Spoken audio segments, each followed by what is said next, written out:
हे पहा, कैरीचे आंबट गोड तिखट लोणचं तयार झालेलं आहे। लोणच्याला रंग तर काय सुरेख आलेला आहे, चवीला एक नंबर लागतो। नमस्कार, मी कविता's टेस्टी फूड मध्ये सर्व खवय्यांचे पुन्हा एकदा स्वागत करते। आज आपण कैरीचे आंबट गोड तिखट लोणचं कसं करायचं ते पाहणार आहोत। रेसिपी नेहमीप्रमाणे खूप साधी आणि सोपी आहे। लोणचं चवीला खूपच छान लागतं आणि बनवायलाही खूप सोपं आहे। लोणचं म्हटलं की सर्वांच्याच तोंडाला पाणी सुटतं, त्यातल्या त्यात आंब्याचं लोणचं तर सर्वांनाच खूप आवडतं। परफेक्ट मेजरमेंट आणि पारंपरिक पद्धतीने कैरीचे लोणचं कसं करायचं ते इथे आपण बघणार आहोत। या व्हिडिओमध्ये कैरी आणि गुळाचे प्रमाण कसं घ्यायचं किंवा या लोणच्यासाठी लागणारा मसाला कसा तयार करायचा, तो मसाला घरीच कसा तयार करायचा आणि वर्षभर टिकण्यासाठी काय काळजी घ्यायची, हे सर्व या व्हिडिओमध्ये आपण पाहणार आहोत। वर्षभर टिकणारे हे लोणचे चपाती, फुलका, वरण भाताबरोबर खूप छान लागते। चला तर वेळ न घालवता हे चटपटीत लोणचं कसं करायचं ते पाहूया। तुम्ही या चॅनलला अजून सबस्क्राइब केले नसेल तर जरूर सबस्क्राइब करा, ते निशुल्क आहे। यासाठी लागणारे साहित्य इथे मी 1 किलो कैरी घेतलेली आहे। मला लाडवा कैरी मिळालेली आहे बघा, छान पांढरी मस्त आणि गाभेदार कैरी मिळालेली आहे। मी बाजारातून आणून घरी स्वच्छ धुवून घेतली आणि नंतर एका मुलाकडनं ना कैरी कापून देणाऱ्या मुलाकडनं ही कैरीच्या फोडी करून आणलेल्या आहे। समजा तुम्हाला तसं नाही मिळालं ना तर तुम्ही कैरी आपली घरी चाकूने कापून पण हे लोणचं करू शकता। त्याच्यामध्ये कापताना अशा कोळी वगैरे पण होत्या, त्या सगळं स्वच्छ साफ केलेलं आहे। आणि हे वाला असतं ना हे कैरीच्या, हे जरूर नक्की काढा तुम्ही। या पूर्ण कैरीचं हे असे साल्ट आहे ना त्याच्याने पण लोणचं खराब होऊ शकतं हे। तर हे मी सर्व साफ करून कैऱ्या ठेवलेल्या आहे, तुम्हाला दाखवण्यासाठी मी ठेवलं। हे कोय आणि हे साल्ट आहे ना हे जरूर काढा तुम्ही। आणि इथं 1/2 किलो मी मोहरीची डाळ घेतलेली आहे। हे 350-400 ग्राम मी गूळ घेतलेला आहे। 1 वाटी लाल तिखट घेतलेला आहे। लाल तिखट ना माझं जास्त तिखट नाही आहे, त्याच्यामुळे मी हे थोडं जास्त घेतलं आहे। तुमचं लाल तिखट कसं आहे त्याच्यावर तुम्ही ठरवून घेऊ शकता। अर्धा किलो शेंगदाणा तेल घेतलेलं आहे। हे लवंग आणि मिरी, एक 10-12 लवंग आणि 12-13 मिरी घेतलेली आहे। अर्धा पाव मीठ घेतलेला आहे। 1 चमचा हळद, 25 ग्राम सोप घेतलेली आहे। 1 चमचा कलोंजी, 1 चमचा हिंग घेतलेला आहे। 1 चमचा मेथी दाणा आणि 1 चमचा दालचिनी पावडर घेतलेली आहे। हे दालचिनी पावडर वगैरे सगळं ना मी हे या चमच्याच्या प्रमाणाने घेतलेलं आहे। लोणच्यात घालण्यासाठी ना मी बघा असा हिंग घेतला आहे, खडा हिंग। लोणचं किंवा मसाल्यामध्ये ना तुम्ही असाच हिंग घाला, याच्याने सुवास पण छान येतो, एकदम स्ट्रॉंग आहे याचा सुवास आणि लोणचं पण खराब होत नाही। याचीच मी ही हिंगाची पावडर करून घेतलेली आहे। तुम्ही अजून या चॅनलला सबस्क्राइब केले नसेल तर सबस्क्राइब बटनला क्लिक करा आणि बेल आयकॉनला प्रेस करायला विसरू नका, जेणेकरून नवीन रेसिपीचे नोटिफिकेशन तुम्हाला येतील। इकडे गॅसवर ना मी तेल गरम करायला ठेवलेलं आहे। तेल आपल्याला एकदम चांगलं धूर येईपर्यंत गरम करून घ्यायचं आहे। आणि इकडे दुसऱ्या गॅसवर ना एका कढईमध्ये आपण हे मसाले ना थोडेसे भाजून घेऊया। जास्त नाही भाजायचे, अगदी आपल्याला एक अर्धा मिनिट। मेथीला जास्त भाजलं ना तर जास्त कडवटपणा येतो, त्याच्यामुळे मेथी ना जास्त भाजू नये आपण। त्यातच मी ही बडीशेप पण टाकून भाजून घेते अगदी थोडी, एक अर्धा मिनिट। जरा ओलसर वगैरे जरा असेल ना तर यातनं मॉइश्चर निघून जाईल असं। फक्त थोडंसं ना गरम करून घ्यायचंय आपल्याला।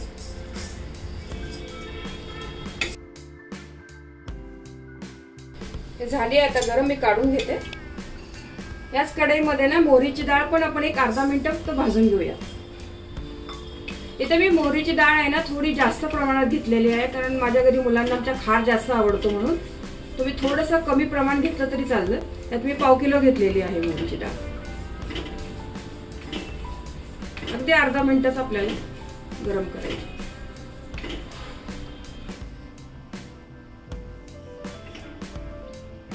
झाली आपली थोडी गरम झालेली आहे, ही पण काढून घेते। तेल आपलं एकदम छान गरम झालंय बघा, कसा धूर येतोय। मी आता गॅस बंद करते आणि इकडे ते आपली कढई गरम आहे ना त्याच्यातच हे मीठ थोडंसं गरम करून घेते मी।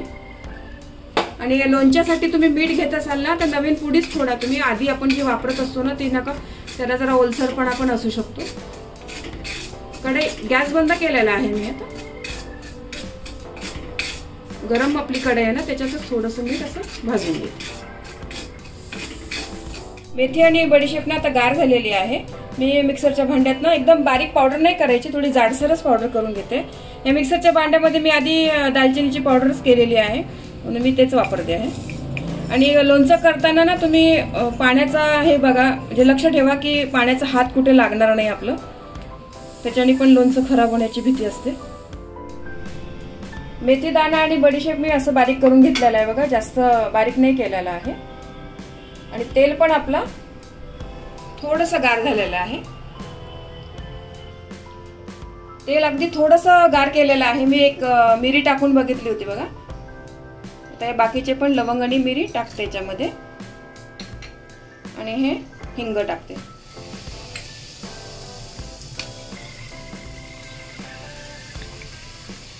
आणखी थोडंसं तेल गार झाल्यावर आपण यात बाकीचे मसाले टाकणार.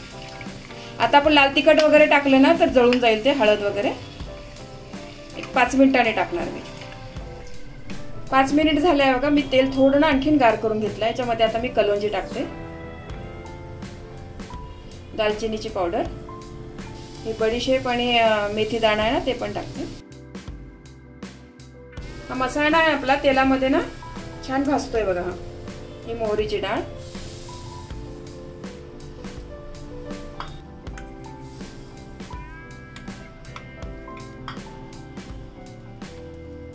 एकदम तेल गार पण नका होतो तुम्ही, म्हणजे आपला मसाला ना छान भाजला पाहिजे. त्याच्यात लाल तिखट आणि हे 1 चमचा हळद. मस्त आपला मसाला तयार झालेला आहे. कलर तर बघा किती छान सुटलेला आहे.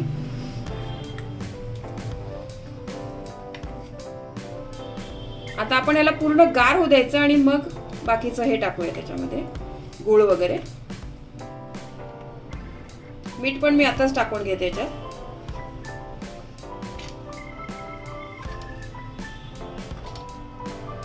या चमच्याने ना 5 चमचे मीठ टाकलेलं आहे.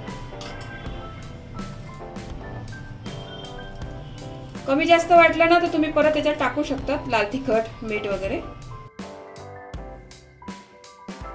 आता हे पूर्ण गार करून घेते. अजून पण जरा आता गरम आहे. हे पहा आपला मसाला पूर्ण गार झाला आहे आता. छान कलर तर बघा किती मस्त आलेला आहे, एकदम लाल मस्त कलर आलेला आहे. आता मी या फोडींमध्ये ना हा मसाला घालते. पूर्ण या मसाल्यामध्ये ना फोडी चांगला कोट करून घ्यायच्या आहे मस्त.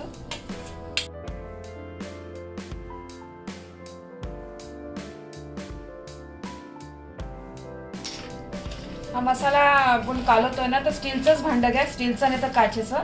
ॲल्युमिनियम, पितळाचं नका घेऊ हे भांडं. त्याच्यामध्ये ना कैऱ्याच्या आंबटपणामुळे त्याचा अर्क उतरतो आणि टेस्ट बदलते. स्टीलचं भांड्यातच करा तुम्ही. जर काचेचं असेल तर मग काचेचा पण वापर करा.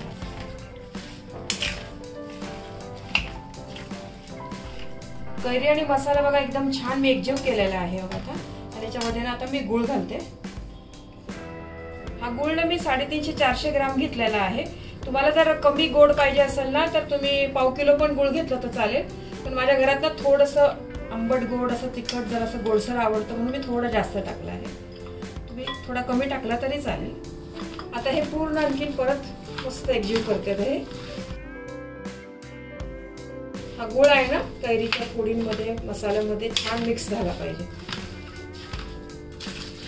चवीला ना हे लोणचं इतकं सुंदर लागतं ना, मस्त आंबट गोड तिखट अशी चव खूप भारी लागते चवीला. ही एक पारंपरिक रेसिपी आहे माझ्या आईची. ही हे लोणचं लहानपणापासून खातोय असं या पद्धतीचं लोणचं. खूप चवीला भारी लागतं. पण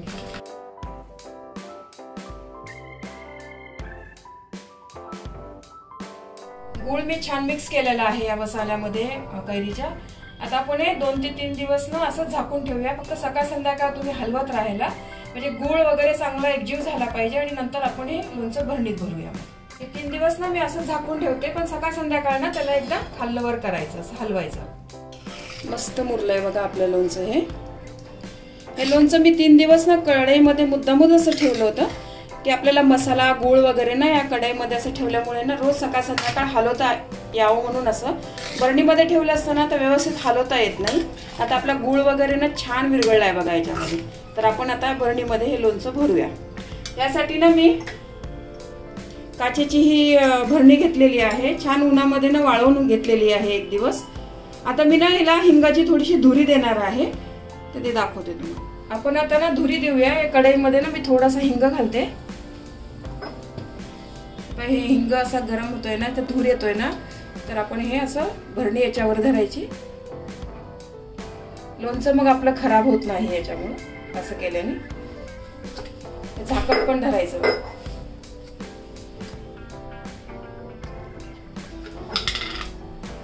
हे देणं खूप गरजेचं आहे हे. आणि आता आपण या बॉटलमध्ये लोणचं भरूया. धुरी दिल्यामुळे बघा हिंगाचा इतका छान वास येत आहे ना बॉटलचा. आणि हे लोणचं तुम्ही ना काचेच्या भरणीत किंवा चिनेमातीच्या भरणीतच भरा, प्लास्टिक मध्ये वगैरे नका भरू शक्यतो. हे पहा, कैरीचे मस्त चटपटीत लोणचं तयार झालेलं आहे. हे लोणचं चवीला खूपच छान लागतं. यामध्ये मी बऱ्याच छोट्या छोट्या टिप्स सांगितलेल्या आहे. मेथी, मीठ, मोहरीची डाळ थोडे गरम करून घ्या. याने लोणचं टिकण्यासाठी मदत होते. हे लोणचे 1 ते 2 वर्ष आरामात टिकते, खराब होत नाही. माझ्या या पद्धतीने तुम्ही लोणचं नक्की करून बघा. तुम्हाला ही रेसिपी आवडली असेल तर व्हिडिओला लाईक करा, कमेंट्स करा. तुमच्या कमेंट्स वाचायला मला फार आवडतात. तुमच्या लाईक्स आणि कमेंट्समुळे माझा उत्साह वाढतो आणि नवनवीन व्हिडिओ बनवण्यासाठी प्रोत्साहन मिळते. याचबरोबर तुम्ही मला फेसबुक, इंस्टाग्राम आणि पिंटरेस्टवर देखील फॉलो करू शकतात. त्याची लिंक डिस्क्रिप्शन बॉक्समध्ये दिलेली आहे. तर पुन्हा भेटूया एका नवीन रेसिपीसह. तोपर्यंत मस्त खा, काळजी घ्या. धन्यवाद.